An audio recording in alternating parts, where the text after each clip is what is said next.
Stinson ground, good evening, Bonanza 60740. We're looking to taxi out as a flight of 2 with the P-40. All of my life, I wanted to fly. I grew up in Amarillo in Depression, the Dust Bowl days. They were building the airport out there. A stream of bombers would come over our home, landing at Amarillo Army Airfield. And the one person that did get me interested in it had a Piper Cub. And we lived out the edge of town, and he would fly underneath the telephone wires in front. So the first time I was in P-40, I was scared to death. From then on, flying was nothing but fun.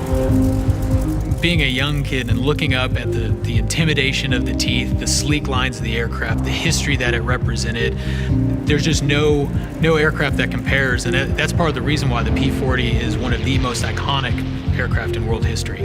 We use them extensively during World War II, so from 1941 to 45, and even a little thereafter. I think they were retired from service around 1947. Much like your new watch represents, you want the plane to blend in with the ground, so you have that olive drab color is what they came up with. If somebody was looking up at you, this gray perfectly blended with the sky.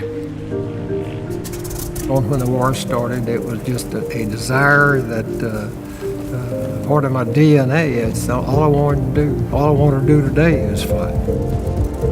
How old were you when you first flew the P-40? At 19. You're 19 and you hung your spurs up at 80, so over 60 years in the P-40. I think you have that record for longest flying.